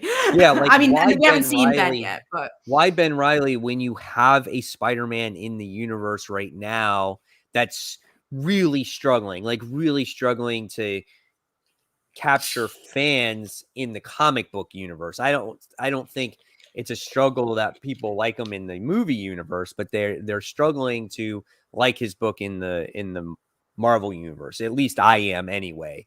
at least the current book for sure. Yeah. Previous books have been phenomenal. I think the character is phenomenal. I think it was a great idea to have him. It was a great character to have in the Ultimate Universe. But in 616, it's just he's struggling to, I feel like, find his own identity. I feel like he's struggling to find like a main enemy to fight. Like you're trying to separate him, but he's a Spider-Man character, right? And people are always going to compare him to the original Spider-Man. So how cool would it be for him to gain respect in the city and all his peers around him if he took over for Spider-Man? That would have been a great idea. Yeah, you're definitely right about that. Yeah, that would actually excite me. Like the Ben Reilly story, the only reason I'm like semi-excited is just because of, Kelly Thompson. That's really the only reason. I'm like, oh, okay, and obviously just a different point of view. That would have been really cool. And then also like thinking about one of my favorite movies of all time, Into the Spider-Verse, like why that was so successful, right? Like because Miles Morales was kind of taking over the mantle. So that would be really, really cool. And also why Miles Morales was so popular in the first place in the Ultimate Universe is that he took over the mantle of Spider-Man. So that would be really awesome. We do have another super chat. Thank you so much. How do you feel about Ahmed's run on Miles Morales overall? I think it's pretty decent, way better than Miss Marvel's run. Well, the Miss Marvel run I really didn't like. But I also didn't like the Miles Morales run. I didn't really like either of them. Right. Yeah. I have tried Miles Morales multiple times, Mm-hmm. and I just can't get into it. I read the most recent Clone Saga, and I don't know, man. It was rough for me, and I'm still going to read the next issue after that as well, because it's a book that I want to like so much, but yet I struggle getting into it. I don't like him as a writer. I don't know if I don't like him of what he's doing with the character. But I really struggle with it. I just find his book pointless right now. Yeah, I miss the days where, this was so many years ago, but we've been doing this show for a very long time. But when Ultimate Miles Morales was coming out with Bendis, literally every single time it was all of our number ones. My God, and Miles Morales, was so good. And every arc had a nice twist. Like when the mom died, the Venom arc is one of my favorites of all time. The way they married it to the old Ultimate stuff was just so, so good. The whole Green Miss those Goblin days. story when Peter died. Mm-hmm. Oh. I mean, that was when Bendis was at his peak right there, Mm-hmm. because he really put character emotion in that book, in that series. And, with him and Mary Jane, like driving off in the sunset, and there was just all these different characters. Like, I loved how you had, what was her name? Bombshell was in there, right? And then we wound up getting to meet Jessica her. Drew. Yeah, Jessica Drew was in there as well. There was all these great characters. The supporting cast was so much fun. And that's what lacks. You had Genki in there, and he was cool there. And somehow out of all the other ones, he's the only one that goes with him in this universe. It just doesn't make sense to me. Yeah, no, it's interesting to see how things could definitely change. But going into my number 4, that was a little bit of a sidetrack. But my number 4 was Wonder Girl issue 3. This is just such a fun issue. It actually didn't have much Yara in it, but the Yara stuff that were in it, it was like blending, her new mythology, what she's learning to like this, she's a regular girl, I don't think she's dating this guy, or at least interested in this guy. And then the thing that really made it was Artemis and Cassie, just how different they are in their own mission. And this is the only Wonder Woman book I ever felt that it was everything about Wonder Woman. Even though Diana's not in it, it feels like the Wonder Woman family, which I feel like has been really missing from any Wonder Woman book in the past 10 years. Yeah, this was a good book. I really liked those two dynamic. The character interactions they had with each other was awesome. And together they would work well together, because again, she, Artemis is the strength and Cassie is the smarts, and they're kind of forced to work together with each other in this book. Artwork, as always, is absolutely amazing. I don't know what it is. I'm just in love with the artwork in this book. It's just so mesmerizing to me. I love to look at every panel, every character, facial feature. Just the line work in this book is so well done. The inks really pop with the characters, but it's not overdone. It's so good, man. I really enjoy this. Yeah, no, it's definitely one of DC's best books out there. And guess what? It's not a Batman book. Yeah, that's right. So that was what, your number 4, you said? Yeah, that was my number 4. And I went, right? Because I said, or no. No, you didn't. No, I didn't. Oh, my number 4 was Firepower. Okay. So Firepower is cool. I don't think a lot happened in this book, but you do get the whole discussion with the wife and Owen about the ex, and that husband and wife situation. Like, why didn't you just tell me type of situation. And that's what I love about this book, is the family dynamic, everything about it. Like, they got to go do their crazy kung fu stuff, and he leaves the grandparents with the dog and the kids, and they're getting ready to do some crazy fighting once again. And you get the snake creatures possessing, the all the other people, which is, that was okay for me. I like really the family dynamic of this book. That's what makes this book really for me. For sure. And it kind of worries me a little bit that they're leaving the kids and that they're leaving the suburban life, because that's definitely the best part of that book. And when they left it last time, it went a little downhill for me. But yeah, the raw conversations, the things that could have been cliche and weren't, I really love the conversation between Owen and his wife about, you didn't break up with her. She just died. What does this mean for us? And I love that they communicated, because that's a real relationship and how a real relationship can work. But then even his daughter talking about like, oh, I feel like I'm a failure. I just like, I want to be, as good as you. I want to like protect my family too, because I have this responsibility. It was just really, it was a well done book. Even like you said, not a lot happened plot wise, but that's kind of what's cool about this book, is that I don't care about the plot as much as I care about these characters. So these are the issues I like more.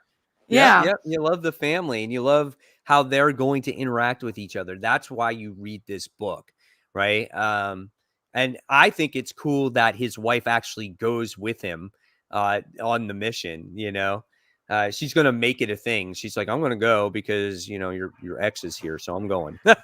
So Yeah, no, I'm excited for the three of them. yeah, Honestly, I think what I would love to see is the two girls just become friends. Like, I think that that would would be be cool. really cool. That would Yeah, be really, really cool. And I hope absolutely. they go that route.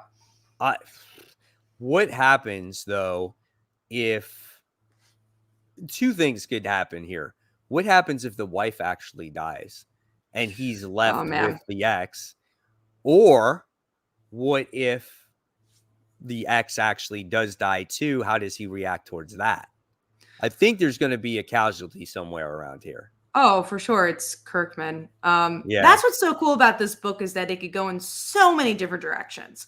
And any direction could be interesting. So if you're not reading Firepower, it's legit one of the best books on stands. Probably next to like Seven Secrets, my favorite indie book out right now. That's cool. All right. So we talked about Firepower. So we're just going to jump on to our number 3. What's your number 3, Kat? A book you will have nothing to say about, but I love this book. Second Coming, Only Begotten Son, issue 4. I'm going to get something to This drink. You talk about it though real quick. Yeah, this is a really, really cool book. I love this book so much. It is a satirical look if Jesus came to the present day and started living with a superhero. And in this issue, we have a commentary about his disciples and his new disciples coming in. But there's a lot of heart to it too, about how to be a good person and what that means. So yeah, it's just a really fun book. If you're not reading it, go check it out. You could probably start with this volume. I do recommend the first volume as well, but the volume 2 is a good jumping on point. So good stuff. Cool. That's my number 3. My number 3 is a book you won't have anything to say about, and that's Geiger. We're on issue, I don't even know. What is it? Issue 6. So Geiger really wraps up the first story arc, and you got to see a lot of things that happen. So Geiger is the glowing man. They've been telling the story of this person who, had cancer, and then he has this crazy radioactivity, and this nuclear winter happened, and he survived through all this, spent 20 years protecting his family, thinking they were alive, and they actually were dead. And by the time we get to, I guess, the climactic conclusion of this story arc, we find out that there is going to be a Geiger universe. So there's not just one character here. There's going to be a different amount of characters throughout different timelines, which I found very interesting. And we got introduced to one of those characters in this issue by the name of Junkyard Joe, when Geiger and the kids that he was protecting were escaping this facility. And the reason why they were escaping this facility was because in this new world, only the healthy live and the sick go somewhere else to die. And the brother and sister were together here, and the younger kid wound up having leukemia. And they're like, no, we're leaving. So when they were leaving this facility, we come across this new character of Junkyard Joe, which was like this Terminator type of creature. It was a really good book, really good series overall. I'm sorry about all the craziness that went around with Jeff Johns and that whole situation, but this is a well-written book, and the artwork is phenomenal by Gary Frank, and I can't wait to see what's going to happen in the future with this whole Geiger universe thing. And they're coming out with a I think it's like a trade, or not a trade, like an annual 78 page special type of story that's coming out in November. So Does it have a big hiatus after this, or is it jumping in right after the annual? You know what? That's actually a good question. I'm going to look that up real quick and see if they have any other books than that. So the annual thing is in November. So obviously we get a month off because this one just came out, right? And then let's see. The trade goes on sale November 24th. So you're going to get that. And here's just the timeline of everything that might happen, because you have all those different characters that take place. but it doesn't say when the next books are actually going to come out. It doesn't give you a date. So if I have a prediction, it looks like, yeah, actually, I'm sorry, it will be 2022 because that's the Okay. character. That's the Junkyard Joe character that I was talking about. So it says that Yeah, at right least there, you coming have in 2022. you have a release date of some sort. Because that Right. always sucks when it's kind of like when we really liked Shadecraft, right? Like it's such a good book, but we have to Yeah. probably wait like 2 years for the next Yeah. volume. And the thing is they don't know if Geiger is alive or dead. So supposedly he's dead because this is a story that took place years ago. And a man was telling this story about the glowing man years later on what he went through. So Interesting. great story. All right. So let's go on to what we got. We were on number 3. 2. You went. Mm-hmm. We're on And number 2 now because we talked about all the big books already. We talked about that. My number 2 was Wonder Girl, which we talked about. Mine was Firepower, which we already talked about. And I have a feeling our number 1 might be the same. I think so. My number 1 is Dark Ages. Mine is Dark Ages as well. Sweet. So there you go, guys. Pick up Dark Ages. I'm curious if Brant would have made that his number 1. Even if it wasn't this week where it was very small books, I definitely think Dark Ages would have been my number 1 no matter what. Yeah, I agree too. It you know what? It exceeded my expectations, that book. It really did. I didn't think it was Tom Taylor, so I'm like, oh yeah, it's gonna be good. But then, it does have me worried because I don't like Batman the Detective that much, and I'm not even his Spider-Man. Huh? His Spider-Man, I didn't really love a lot. Yeah, I didn't really love that run, and his X-Men Red run. I didn't really like that. So I was a little bit, skeptical about the whole thing. But then at the same time, when it's like an Elseworld story, that's when he shines. So, Now, let me ask you a question. Are you excited for his little night thing now that he read this? He has that new DC Elseworld. I forget what it's even called, but it's like the Batman story. Thing. Yeah.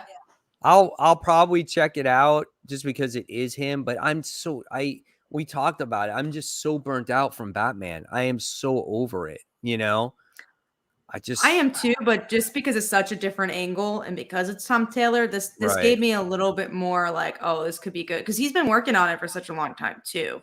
And that interests me. Yeah, that's what Brant said last week. So I'll probably try it out. All right. So let's go and let's talk about books that we're discussing to get rid of. So I think Brant is finally getting rid of Teen Titans Academy. Finally. Good for him, right? Right. You know why he's getting rid of Teen Titans Academy? Because the new Titans book is getting ready to come out. Is it this week? I think it is. So I think it's next week or next week. I'm all over that. So why read Teen Titans Academy? I know that one's only 7 issues, but that's 7 issues of Teen Titans Academy that you don't have to read. Yeah, I did not like any Teen Titans Academy. I think I dropped it with like issue 2. So getting a new Teen Titans will be nice. Red Sonja, Brant's dropping. It's a half for me because, like I said, I thought it was okay. I just want to see where this potential of this story is going to go. Almost American, half for Brant as well. So I guess he wants to see where that goes. For me, Hellions, I'm finally dropping it. Just because I found myself lost because I haven't read a bunch of issues since when I was working during the summer. And I find myself caring less and less and less about the X-Men now. That's for sure. Especially these current titles that are out that have dealt with Krakoa and Hickman's run. So now I'm really only sticking to right now the main X-Men title, and Marauders, based off of my top 10 most anticipated list this week, is on the hot seat. Oof. If it does not kick off this next story, I will be dropping it. And they're going to space. I don't blame you. If this is not good, I'm only getting it for Kitty. I'll never drop it. I did drop the main series of X-Men though. I really did not like issue 1 or 2. Really? Yeah, I'm dropping it. I was so Wow. bored. I just didn't care. If something big happens, I could always pick it up again. I don't have to read it right now. I just feel like when it comes to Marauders, that if you have the same writer writing Marauders and X-Men, it needs to go together. And I don't think it needs to be this completely different thing. Or I don't know. And I know he could have been finishing a story arc right before he took over X-Men or whatnot. But when you have a story arc that had to deal with the Reavers for like 5 issues, that's totally unnecessary. Well, Tevi has an interesting question. Do you believe X-Men has lost its way since Hickman's left? I think that Hickman is the same thing with James Tynion, that he left pretty quickly off Batman, so they had to find a replacement. I think now that we know Hickman is part of Substack, he probably left very quickly off the X-Men, and that's why, like, oh, Jerry was already on Marauders. Maybe that's one of their bigger books. They're like, okay, go to that X-Men book now. Go to the main X-Men book, and maybe that's why Marauders hasn't been as strong since, because he was probably like juggling a lot of balls. Maybe we'll get a new writer for Marauders, which would be interesting. I mean, you don't know how long Hickman has had this deal in the works. Mm-hmm. Like how long they've been discussing this. It could be months, right? It's this something like this doesn't just happen overnight where it's just like, oh, hey, Mr. Hickman, can we have a talk tomorrow, and we want you to come to Substack. Okay, what are you doing? What are you offering me? Well, you'll have creator rights to your property. We'll give you a whole bunch of money and to do the project. But you got to hire your people and this and that. And okay, that's fine. Let's do that. It just doesn't happen in like a day. They got to come up with the whole plan, right? And so I would think that this probably took quite a while. Yeah, and I think Marvel they were definitely we got another what are they Super called? chat. Super chat. Thank you so much. They said, if there's a Miss Marvel ongoing, should it be more like SO soft reboot? Sorry. Where we never ever mention the Cradle storyline. It's kind of ruining the supporting cast. Also, undo memory wipe. Well, we do have a new mini series, so I'm curious to see where that's going to take us. So I think that's going to be a big determinant. I think whatever is happening in that TV show, they're going to make it pretty similar to that. Let's hope the TV shows, from what we've been seeing, it looks like it's very similar to what G. Willow Wilson did. So let's hope that the comic is. And, I always say the supporting cast is just, is what makes that book. So I hope, I don't think they'll reference the Cradle storyline, because her, Zoe and Miss Marvel made up at the end of that book. So I don't see why they would. The whole parent situation, them not knowing, I don't know if they'll reboot that, but that also wasn't in the original. I don't believe that was in the original run. That happened in between all that, that they found out. I think maybe the mom knew in the original run, but the dad didn't. So I don't know if they'll change that, but Right. yeah, it'll be interesting. That original one was so good, man. So good. So good.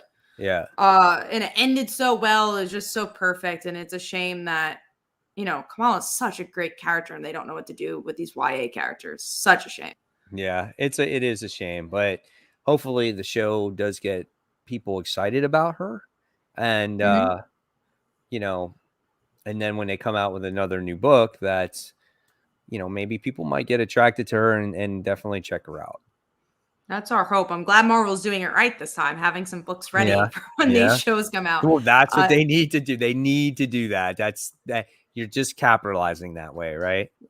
And a lot of great, at least for She-Hulk, you got Rainbow on it. So I can't see that going wrong by any means. I think that's going to be one of the best She-Hulk runs ever. Yeah, absolutely. We do have a couple of questions here. Tizzy, is Superman Son of Kal-El good? I'm not a Superman fan, but I'm a huge Tom Taylor fan. Well, let me tell you, Tizzy, I hate John Kent. Don't like him. Love Tom Taylor's John Kent. Love the book. I think it's great. So if that says anything, it's a good book. Yeah, I'm not a Superman fan either. So, and I'm looking for that Superman book to really dial me in,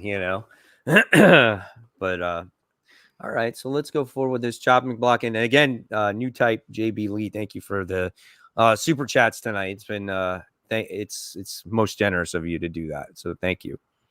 So we have Avengers is a half chop for me. I hated the last issue of it. It was so horrible. And yet I need to read it to figure out how it ends. You would hate it because Oh, I'm not glad I'm not only reading it. is Jennifer Walters obviously called the Winter Hulk, right? But she's red. She's got blonde hair. Okay.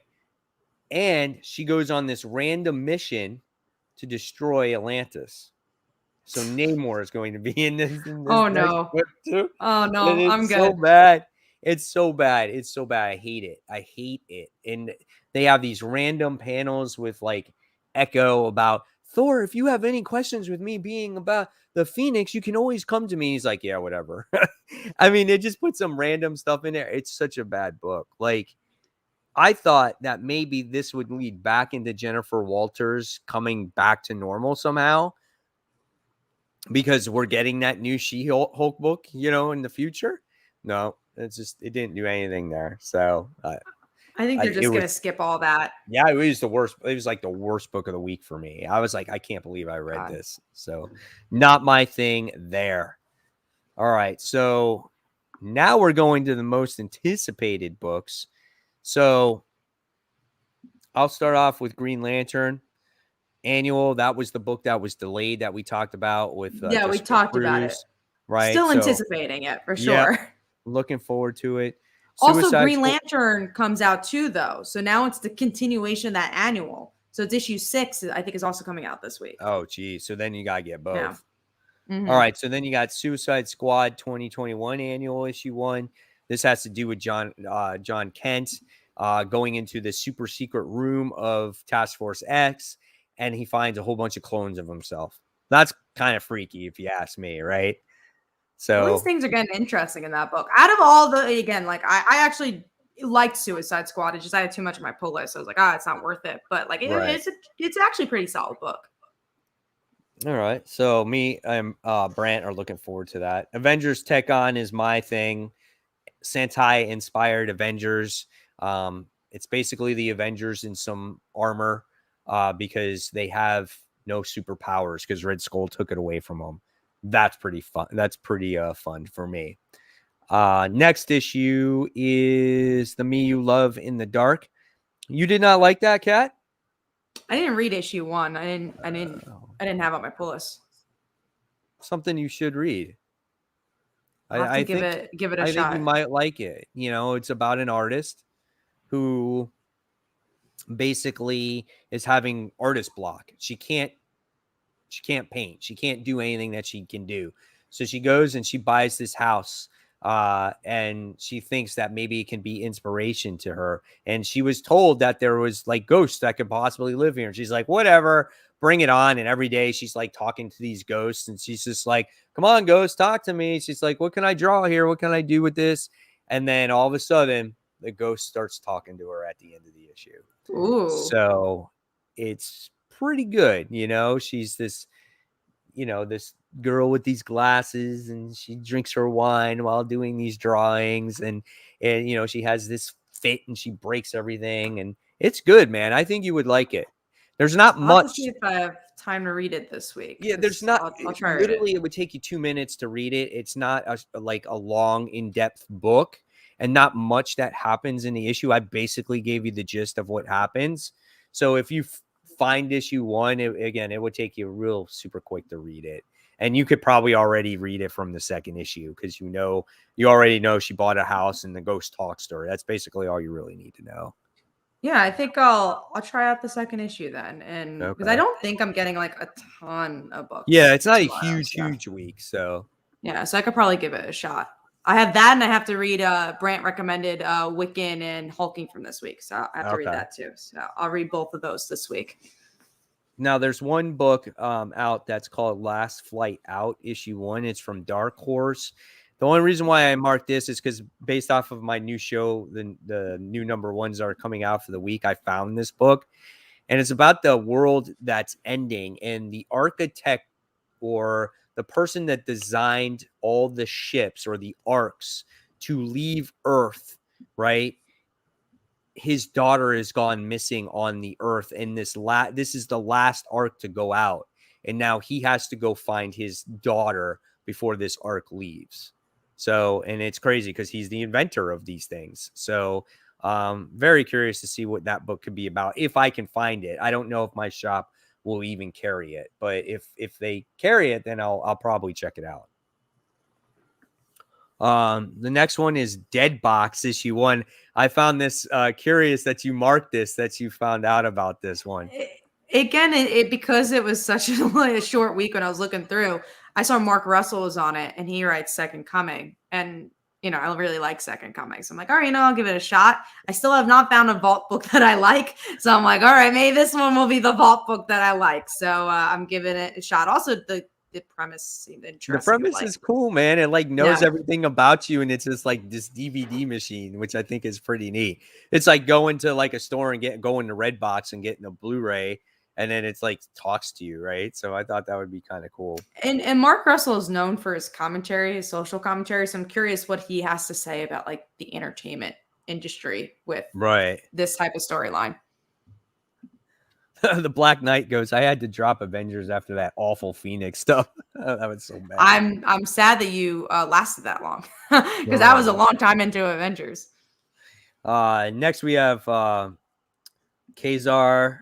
Is it Kazar or Kazar? How do you say that dude's name? I think it's Kazar. I think it's Kazar. Yeah. Lord of the Savage Land issue 1. I'm just gonna getting it. I'm just gonna buy it just to see what it has to offer. Okay. Because supposedly he died during the whole Empire event. I don't even remember him dying, and now he's coming back to life. The Katati killed him, and I guess he's going to have new powers, and he's teaming up with Shayna the She-Devil. I don't know. We'll see. I don't have high expectations for that book, though, at all. I'm not getting that one. I know nothing about the character. And then we have, let's see, Black Manta issue 1. So we got that going on. I'm getting that because I'm getting Aquaman, and Aquaman's getting a lot of hype. That new one, like people are like, you must get this issue, you must get this issue, you must get it. Like every pro, I think Scott Snyder tweeted about it. They're like, oh my God, this is such a good issue. So Black Manta is most likely going to be connected because that's his dad. So I'm like, okay, I'll pick up Black Manta. It's coming. Yeah, it's coming off the heels off of the annual. So that's where that book is coming from. All right. So then we got Batman issue 112. So of course it has to deal with Fear State, right? So I'm anticipating it because I want to see how this event picks up. That's basically why. And hopefully, especially from the regular creative team too, because this one didn't have the same artist as the regular Batman book. Crush and Lobo. I know I never read that first issue, so I know you guys are reading it, so you're excited about it. Oh, so good. Recommend it if you get the trade. I think it might be a little bit too late for the single issues, but it's what Mariko Tamaki does best. It's just character driven storyline, and it's just fun. I definitely really enjoy it. Cool. And then we all are excited about Daredevil issue 24. I mean, so much hype. It's getting close to the end now. It's the penultimate issue of the story arc, and I mean, I just can't wait. I mean, what can you say? You had Daredevil, Elektra in there last issue doing battle against the cloned Bullseyes. The heroes saved her from dying. Matt Murdock is like in charge of this prison now. I don't know, man. It looks like all hell is going to break loose, and we're going to get to an ending point, and then obviously a new starting point when it comes to the whole Devil's Reign story arc that comes out in the future. Which is supposed to be huge, that arc. So very much looking forward to it. All right. And then we have, last but not least, The Amazing Spider-Man issue 73 coming off the heels of the Sinister War. So we got that going on. The only reason why I am anticipating this one is because the fight is over between all the villains.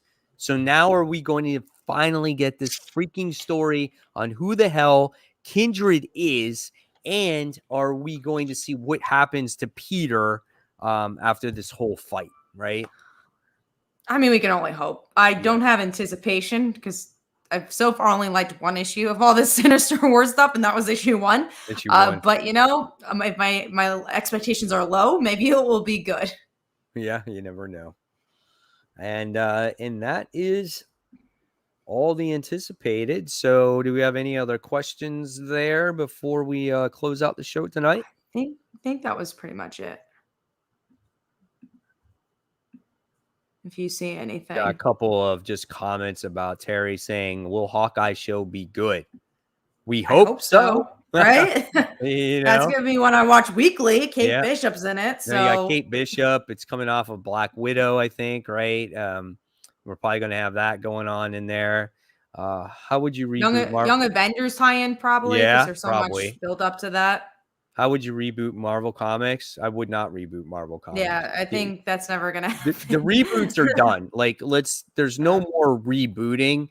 It's all about story structure. Yeah, it's all about the stories now. Like, it just seems like when someone wants to write a story, they're going to write their story, and then when they're done, and then a new volume starts again, right? So I'm cool with that. I think that's the better way for comics to last, is to do it by volume. Yeah, absolutely. Final question. I wonder if the reason why the last issue of Ahmed's Miss Marvel run was delayed due to the backlash of nobody wanted any of Kamala's friends to betray Cradle. I think it was because of COVID, if I remember correctly, but I guess you never know. But I don't know if that really changed any storylines. But I think that's the reason it was delayed, was because it really was in the mix of COVID. That whole Outlaw event got messed up because of COVID. It just never gained any traction, right? It was delayed. It was supposed to take place throughout books, and they were delayed, and it just never really, honestly, it just never worked, man, you know? So very, very frustrating comes to that. I think they really did miss the boat when it comes to that and all the young heroes of that story, right? Yeah, for sure. For sure. So even Empire, I think, was shortened a lot because of COVID as well. So not even just Outlaw. How would you fix DC Comics and come up with a plan? Listen, I have one easy solution for DC Comics. Less Batman. Less Batman, and give us more books of the characters that we've been missing. And if you can do that and keep prices at a reasonable price, then you will get fans back. But people are eventually going to get tired of Batman. And if they're not going to get characters that they want to read, right, then what's going to happen is no one's going to buy their comic books. And that's the easiest way I can say to fix DC Comics. Just come out with more books. And I think diverse books, and what I mean is diverse books. Yes, I do mean diversity too, but I also mean like just different characters, you know, like knowing that there's different audiences, just like a TV network would know there's different audiences. Like, you know, ABC has, you know, would have Blackish, but then we'll have, you know, another show and a drama show. So it's like, I think DC needs to cater to all different audiences, and same for Marvel. You know, it can't just be one audience. It should be, you know, all different audiences and all different types of characters. And yes, diversity is important as well, and hope we get that. But yeah, I think that be the strength to all these companies. It's just seeing different characters doing different things, and you know, having characters for the YA audience, having characters for people that are 50 years old, you know, just you know, having different stuff. Yeah, absolutely. I agree with you 100%. But reboots are not the answer. You know, if you have new number ones in certain books, that's fine, because you're either, you know, doing a new, like, for instance, like Hulk right now. Immortal Hulk's ending, and you're getting a new team on it, so you're calling it whatever it's called now. Hulk, I kind of like that more too, honestly. Like in the old days, it'd be like, no, I want issue 300, but that's not going to sell a comic. You know, I think it actually is a little cleaner just to do it volume by volume. Now, it's not cleaner when you have like only a writer for 5 issues, right? And then you're like, okay, we got to start. And then it was never the plan. But if you have, you know, arcs and people there for a reason to tell a beginning, middle, and end, I rather the issue ones if you have a plan like that. And I like now how, like, especially Marvel, who has come up with the solution. Like, if you're a big numbers buff and you're into the old school numbering, you got your legacy numbering on the book now. For instance, like Captain America, Amazing Spider-Man, Iron Man. like Black Widow, like they all have legacy numbering, which is cool. I like that. So then at least then you have an idea how many total issues there are, right? So you get both the best of both worlds in that aspect. For sure. And thank you guys for such amazing questions. We had such a wonderful time talking to you guys. It was so much fun digging into all this stuff, especially for, a smaller week for us. So it was really Yeah. cool just to kind of pick brains about comics Yeah, and in that's what we general. love. I mean, we love it. Talking about comics, answering questions about comics. For us, like we said, it's always about the stories first. And we would not be comic fans if it wasn't for these stories, right? And it's great to discuss and have fun with these conversations, and you guys picking our brains and we're picking your brains, and it's awesome. So hopefully you guys enjoyed the show tonight. So Kat, do you want to wrap up anything before we leave? Yeah, just like I said, go check out Buy Visibility. I'll share the link one more time. I'm super happy of how well it's doing, and love to see those numbers go up even more as we head into the end of the campaign, September 30th. Also, if you want to read books for free, we have the webtoon Slice of Life, which is really gearing up to some really cool stories. So it's literally free. Go check it out. It's about an anime character who comes to life and falls in love with a cheerleader, and we're having so much fun with that.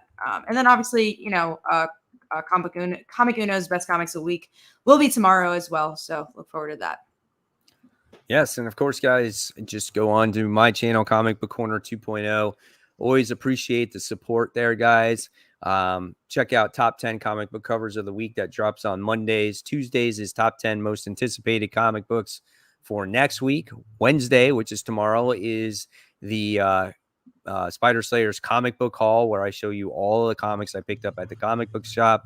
And then Thursday is going to be after the poll, where I talk about some of those books I picked up. And then Friday is the brand new series that I started next week, which is must read new number ones for the following week. And then, of course, we do the dollar bin diving on Saturdays. And then we'll see if I throw up a video on Sunday. It just depends how I feel that day. That could be the day off, right? So, guys, thank you so much for watching. We had a great show. And hopefully Brant will be back next week. And hopefully you will be too. So until next time, guys, this is Cat Comic Uno. This is Comic Book Corner 2.0. Mike Spider Slayer signing off. Thanks for watching, guys. We'll see you next week.